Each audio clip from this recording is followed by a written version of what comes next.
Welcome to Climate Action News One-on-One, brought to you by We Don't Have Time. This new series focuses on partners and investors that are supporting We Don't Have Time. And next to me here in the studio, I have a counter. It is counting down to 2030. And by 2030, we need to halve our emissions in order to meet the Paris Agreement. And we are indeed running out of time because, as you can see on the counter, we only have 8 years, and we know that for sure. That well, it's very, very pressing times. We have to get action, more calls for action. And my name is Katarina Rolfsdotter Jansson. I am the program host. And with us today on this Climate Action News One-on-One, we are delighted to have Peter McKillop, who is founder of Climate and Capital Media. And Peter is with us from New York City, from Lower Manhattan, and it's a pleasure to have him with us. Pleasure to be here. Meet Peter McKillop. He's the founder and editor of Climate and Capital Media, a media company that connects investors and entrepreneurs working on global warming solutions. Their global news service develops engaging, well-reported profiles that deliver practical and meaningful investments and leadership insights into the fast-growing community of businesses addressing global warming and building a more sustainable global economy. This is combined with an actionable business directory of the who's who of the companies, entrepreneurs, and investors working on these solutions. So, Peter, let's start on a little bit of on a darker note here. In terms of fear, what are your greatest fears in terms of climate change? Yeah. My greatest fear is kind of inaction and the inability of countries and people to, in their own ways, kind of recognize the issue and really begin to act on it. And I'm really fearful that if we get to 2030 and we kind of see the kind of stalling and talking that we've seen up until 2020, that we are really going to be, it's going to be hopeless at that point. So to me, it's both an optimistic and a fearful. I'm super optimistic that won't happen, but there's an awful lot of centrifugal forces at work that would make it easy for major industries like banking and fossil fuels to basically continue to kind of act without a sense of urgency. We're now in a pandemic state. Yeah. Would you see that there are any brighter things coming out of the pandemic, learnings when it comes to climate action? Yeah, absolutely. First of all, it was the recognition of a global problem rather than a regional or a country problem. That to me, I think, is and that's both a good and a bad thing, meaning we didn't do a great job, but we at least recognize it has to be a global solution. You just can't have a pandemic in Africa or somewhere else. That's one. The second is the speed to action once things started. Now, of course, there are going to be mistakes and all that, but the way we were able to move on a vaccine was obviously very good. But another big lesson is pandemic and climate are very different. There is not going to be a vaccine for climate. So in that way, climate is it's a much more severe issue and problem because we won't be able, like we have historically, been able to win a war or provide a vaccine. So to me, that's both the good and the bad of what we've learned from the pandemic. And I'm sure many of the viewers here have seen the sketch, the drawing of the little hump that is the pandemic crisis, right. And then of course then comes the bigger hump, right. The huge crisis of climate failure if we fail to act. Yeah. So Peter, you are very passionate about climate action, and where does it come from? Well, I think it comes from the fact that I was a little kid growing up in Washington, D.C. and actually went to the first Earth Day. And at that time in the late 60s, the early 70s, parents and kids and everyone started to get very, very involved. And so to me, that's where it all started. I then worked for Greenpeace when I was throughout college. And so it's that passion has always been there, but it really accelerated when after working, at BlackRock on kind of some of their ESG funds and things like that, and really beginning to understand and recognize the severity of climate. So that's the reason I decided it was my time to really just devote the rest of my life to kind of helping solve it. And the best way I could do that is what I do best, which is kind of journalism and understand the financial systems. So Peter, tell us about Climate and Capital Media. Sure. Yeah, no. So it's a new site. It's a new kind of media news operation. And what we started about a year.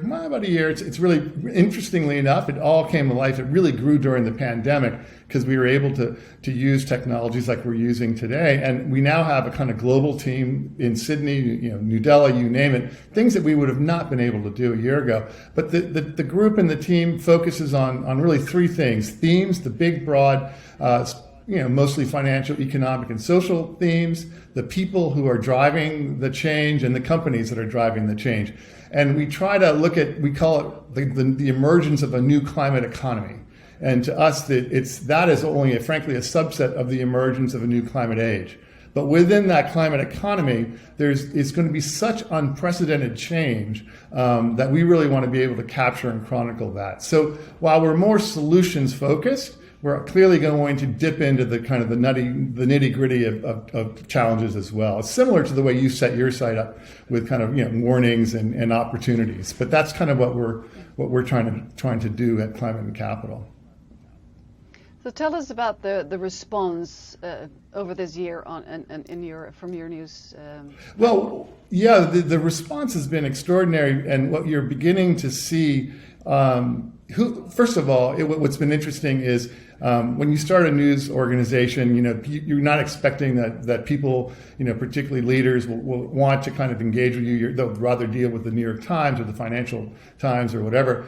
But that hasn't been the case. Leaders, readers, everyone feels that they're making their time to meet and talk with us. And I think we're seeing a growing readership. But we're really, people want to talk about these issues, and they want to talk about kind of how they themselves are doing their best to kind of accelerate around some of the big opportunities that you have with climate. And recently, just this week, Sky News launched the news that they're actually doing climate news regularly. Yeah. What do you say about this? Well, I think it's happening everywhere. I think what was interesting when we started about a year and a half ago, almost no one was really focused on the business and the finance of climate. It was mostly around the environmental concerns and issues, or in that time pre-COVID, the big demonstrations. With climate now moving to the center of the economy and the center of investing, you're seeing an explosion of interest from news organizations, whether that's the Financial Times or the New York Times or all. It seems that every major news organization is kind of doing their best to reorganize how they do it. Our goal at Climate and Capital is not to compete with those big, huge, massive organizations, but to really every week put the climate kind of discussion into context. What are the big themes that have been talked about for that week? How do we, who are some of the players? And really kind of almost in the old days, it would have been the way a news magazine works, like Der Stern or something like that. It's an ability to look beyond the day-to-day of the news and really kind of give our readers a relatively simple, easy way to kind of stay on top of kind of what is the tsunami of climate news that seems to be happening every day. And where do primarily your readers come from? So the readers, interestingly enough, are mostly in the United States.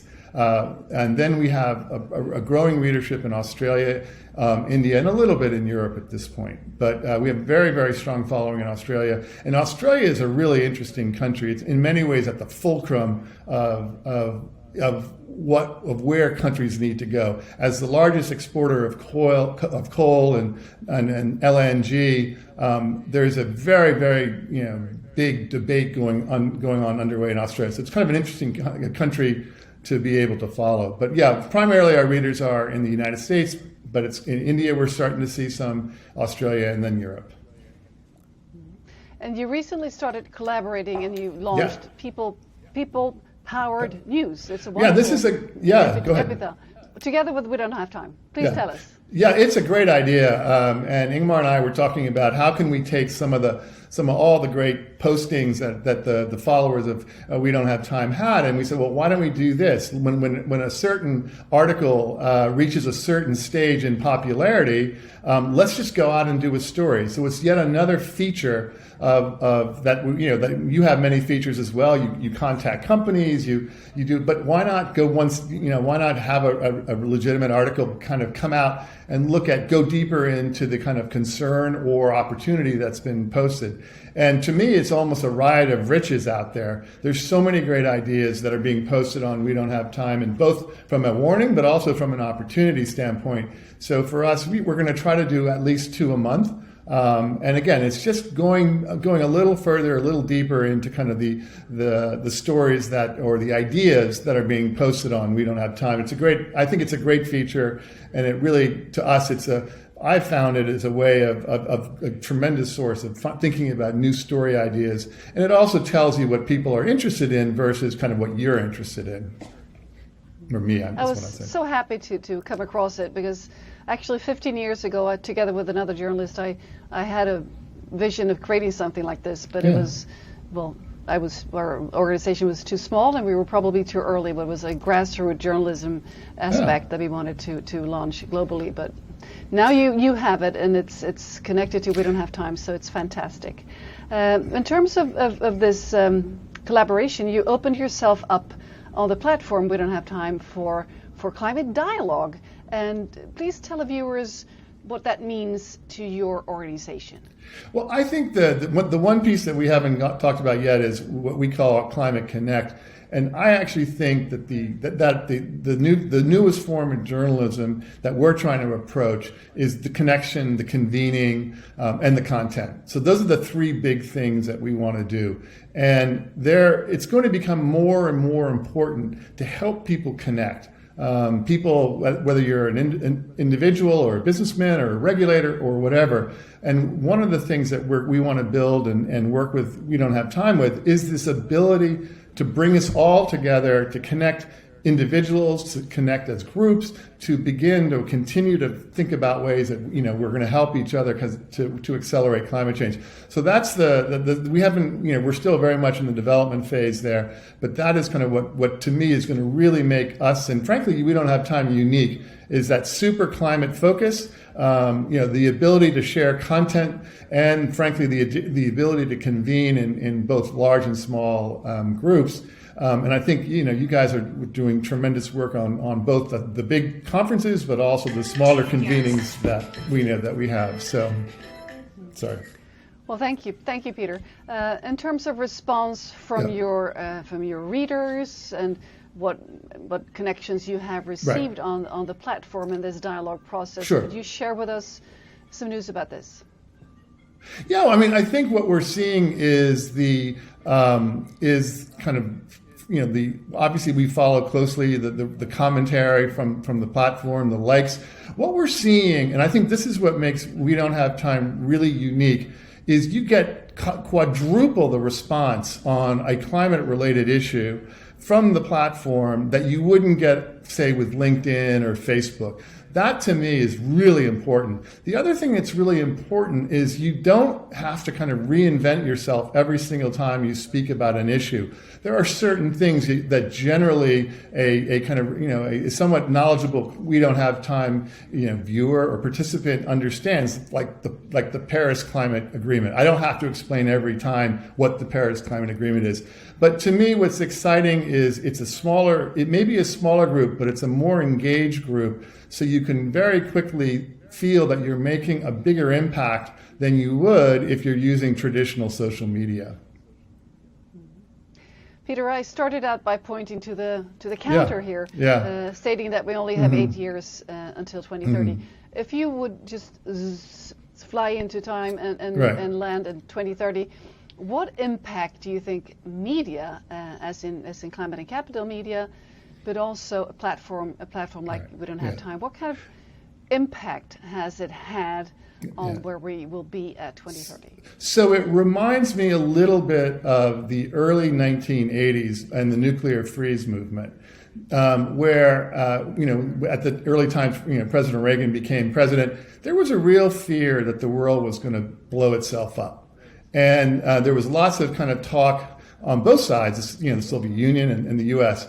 And what you saw there was this extraordinary kind of global movement to basically organize itself to send a very, very clear message. This is insane. We've got to do something different.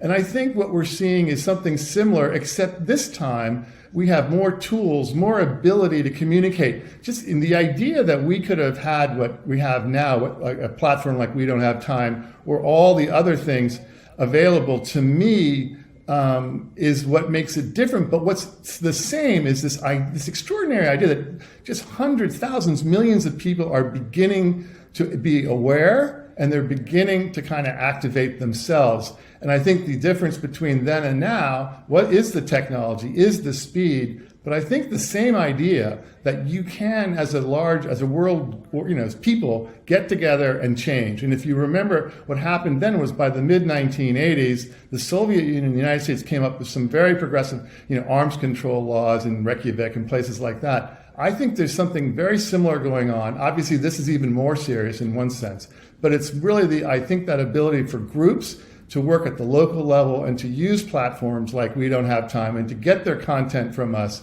that I think is going to just help us all as we kind of organize kind of this global response to climate change. Well, thank you so much for those wise and inspiring final words, Peter McKillop. And we will continue working together and making our voices and all other voices heard right. I think thank you very much. Yep. Go ahead. And thanks for joining us on this Climate Action News One-on-One. We have more interviews coming up, so please stay tuned and connect with us on We Don't Have Time. And of course, give reviews, engage in climate dialogue, give climate love, climate warnings if needed on the We Don't Have Time platform. And check out these wonderful ideas with people-powered news and follow that on this platform too. So take care and we'll stay safe. Bye-bye and thank you. Bye-bye.